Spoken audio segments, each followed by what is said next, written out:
Agnelli ailesinin hikayesi 19. yüzyılın sonlarında İtalya'nın yeni bir ulus olarak kimliğini bulmaya çalıştığı ve sanayileşmeye başladığı dönemde başlar. Bu hikaye İtalya'nın ekonomik kaderini otomobillerle, özellikle de Fiat ile yazan bir ailenin hikayesidir. Hikayenin kurucusu Giovanni Agnelli Sr. doğum 1866, ölüm 1945, Torino yakınlarında varlıklı bir toprak sahibi ailesinden geliyordu. Agnelli Sr. askeri kariyeri olan metodik ve disiplinli bir adamdı. Onun vizyonu sadece bir iş kurmak değil, İtalya'yı endüstriyel olarak ayağa kaldırmak ve ülkeyi küresel bir güç haline getirmekti. 1899 yılında bir grup yerel yatırımcı ve aristokratla birlikte Fabrica Italiana Automobili Torino, kısacası Fiat şirketini kurdu. Fiat, sadece bir otomobil üreticisi olarak değil, aynı zamanda motorlu taşıt, kamyon, tren, uçak motoru ve askeri araç üreten entegre bir sanayi kompleksi olarak tasarlandı. Fiat, başlangıçta sadece otomobil değil, aynı zamanda İtalyan ordusu için askeri araç ve uçak motorları da üreten çok yönlü bir sanayi şirketiydi.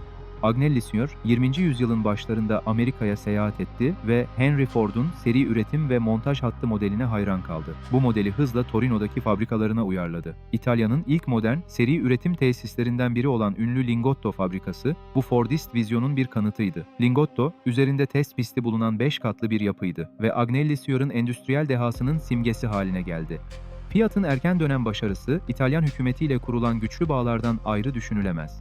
Fiat, 1. Dünya Savaşı sırasında İtalyan ordusu için mühimmat, kamyon ve uçak motorları üreterek devasa bir büyüme yaşadı. Bu, Agnelli ailesini İtalyan sanayisinin tartışmasız lideri yaptı. Daha sonra Benito Mussolini'nin faşist rejimi sırasında da Fiat, devletin büyük altyapı projeleri ve askeri ihtiyaçları sayesinde gücünü korudu. Agnelli Sr. siyasi ortama uyum sağlama ve iş çıkarlarını her koşulda koruma yeteneğiyle tanınıyordu. Bu durum, 2. Dünya Savaşı sonrasında ailenin geçmişiyle ilgili eleştirilere yol açacaktı.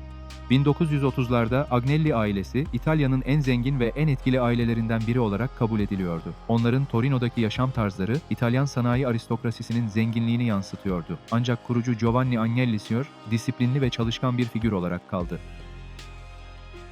Giovanni Agnelli Sr.'ın 1945 yılındaki vefatı ve 2. Dünya Savaşı sonrası İtalya'nın yeniden inşa süreci, ailenin liderliğini torunu Gianni Agnelli'ye devretti. Bu dönem hem İtalya hem de Agnelli ailesi için yeni bir başlangıçtı. Gianni Agnelli, 1921 doğumlu, 2003 yılında hayatını kaybetmiş, sadece bir iş insanı değil, aynı zamanda küresel bir ikon, bir stil figürü ve İtalyan yaşam tarzı olan Dolce Vita'nın yaşayan sembolüydü. İtalya'da o yalnızca adıyla değil bir unvanla anılırdı. Avvocato, yani avukat. Gianni Agnelli 1966 yılında Fiat'ın yönetimini resmen devraldı. Ancak gerçekte yıllardır şirket üzerinde belirleyici bir etkiye sahipti. Onun liderliği altında Fiat, İtalya'nın savaş sonrası ekonomik toparlanmasının ve ekonomik mucize döneminin en güçlü sembollerinden biri haline geldi. Fiat 500 ve Fiat 600 gibi modeller İtalyan halkını otomobille tanıştırarak günlük yaşamı kökten değiştirdi. Fiat, ülkede o kadar baskın bir konuma ulaştı ki İtalya için esprili bir şekilde Fiat'ın etrafında inşa edilmiş bir cumhuriyet tanımı yapılmaya başlandı. Avukat Gianni Agnelli 1966'da şirketin başına geçtiğinde yalnızca Fiat'ı yönetmedi, aynı zamanda İtalyan aristokrasisinin modern yüzü ve küresel jet sosyetenin vazgeçilmez figürlerinden biri haline geldi. Gianni Agnelli, iş dünyasının katı kurallarıyla aristokrasinin zarafetini birleştiren kendine özgü bir karizmaya sahipti. Ceketinin dışına taktığı kol saati, çoğu zaman açık bıraktığı yaka düğmeleri ve özel dikim takım elbiseleri onu dünya çapında stil ve güç sembolü haline getirdi. O, yalnızca iş anlaşmaları yapan bir sanayici değil. Jacqueline Kennedy, Henry Kissinger ve Avrupa kraliyet aileleriyle kurduğu yakın ilişkilerle Agnelli ailesinin etkisini iş dünyasının ötesine, küresel diplomasi ve kültür alanına taşıyan bir figürdü. Agnelli ailesinin en kalıcı miraslarından biri de futbol oldu. Aile, 1923 yılından bu yana Juventus Futbol Kulübü'nün ana hissedarıdır. Juventus, zamanla İtalya'nın en başarılı ve en popüler kulübü haline geldi. Futbol, Agnelli ailesinin İtalyan halkıyla kurduğu duygusal bağın en güçlü araçlarından biri oldu. Aile, sadece ekonomi ve sanayide değil, ulusal hafızada ve kolektif duyguda da derin bir yer edindi. Ancak Agnelli ailesinin dışarıdan kusursuz görünen bu imajı, perde arkasında ağır trajedilerle gölgelenmişti. Gianni Agnelli'nin oğlu ve veliahtı Edoardo Agnelli, doğum 1954, ailenin kurumsal ve endüstriyel dünyasına uyum sağlayamadı. Dini ve felsefi arayışlara yönelen Edoardo, 2000 yılında trajik bir şekilde hayatını kaybetti. Gianni Agnelli'nin en büyük yeğeni ve potansiyel halefi olarak görülen Alberto Agnelli ise doğum 1964 kanser nedeniyle 1997 yılında çok genç yaşta yaşamını yitirdi. Bu kayıplar Gianni Agnelli'nin halefiyet planlarını derinden sarstı ve Agnelli hanedanının geleceğini ciddi bir belirsizliğe sürükledi.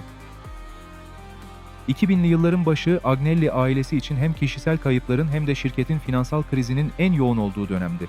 2003 yılında Gianni Agnelli'nin vefatı ve ardından 2004 yılında kardeşi Umberto Agnelli'nin ölümü, Fiat'ı büyük bir liderlik boşluğu ve mali uçurumun kenarında bıraktı.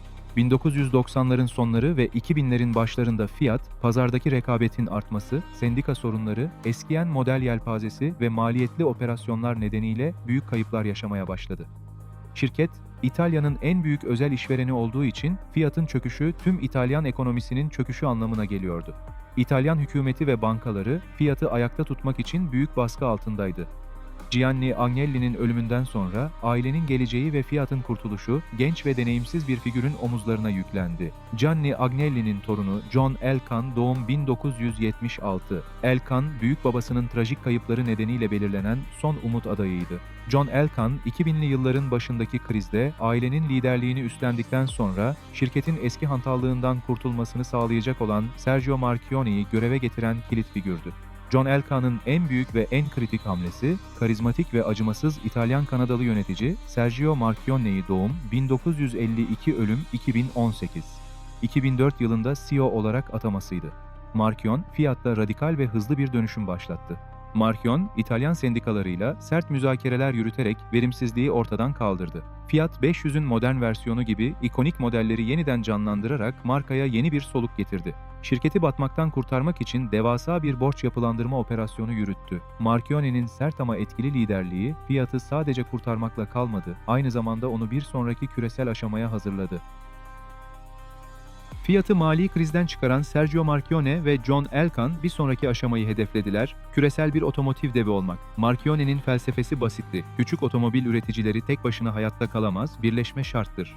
2009 yılında küresel finansal krizin zirvesinde ABD hükümetinin iflasın eşiğine gelen Amerikan otomotiv devi Chrysler'ı kurtarmaya çalıştığı sırada Marchionne büyük bir risk aldı. Fiat, küçük bir hisse karşılığında Chrysler'in yönetimini devraldı. Marchionne, Fiat'ın küçük otomobil uzmanlığını ve Chrysler'in büyük kamyon ve SUV pazarına olan erişimini birleştirerek devasa bir sinerji yaratmayı amaçladı. Bu, Agnelli ailesinin ve Fiat'ın küresel sahnedeki en iddialı ve riskli hamlesiydi. İtalyan mühendislik dehası ile Amerikan kasını birleştiren bu operasyon, beklenenin aksine büyük bir başarıya ulaştı. Marchionne, Chrysler'ı hızla karlılığa döndürdü. 2009 yılında Fiat'ın Chrysler'ı devralması, Sergio Marchionne'nin en büyük stratejik zaferiydi. Bu birleşme, Fiat Chrysler Automobiles yani FCA'yı yarattı ve Agnelli ailesini dünyanın en büyük otomobil üreticilerinden birinin kontrolüne geri getirdi.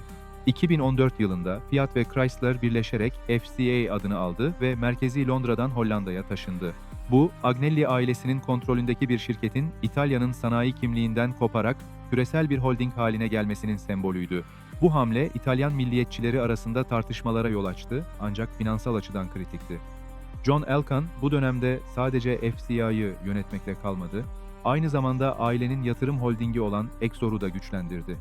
Exor, Agnelli ailesinin servetini FCA'nın ötesine, Ferrari, CNH Industrial Tarım Ekipmanları ve The Economist dergisi gibi çeşitli alanlara yayarak ailenin finansal tabanını sağlamlaştırdı.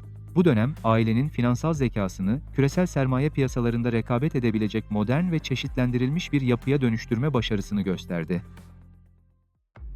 Sergio Marchionne'nin 2018'deki ani vefatı, Fiat'ın FCA geleceği konusunda kısa süreli bir şok yarattı. Ancak John Elkann ve aile, Marchionne'nin çizdiği küresel konsolidasyon yolunda ilerlemeye kararlıydı. 2019 ve 2021 yılları arasında John Elkann liderliğindeki FCA, Fransız otomotiv grubu, PSA grubu Peugeot ve Citroën ile birleşmek için tarihi bir anlaşma imzaladı. Bu birleşme, Stellantis adını taşıyan ve dünyanın dördüncü en büyük otomotiv grubunu yaratan devasa bir operasyondu.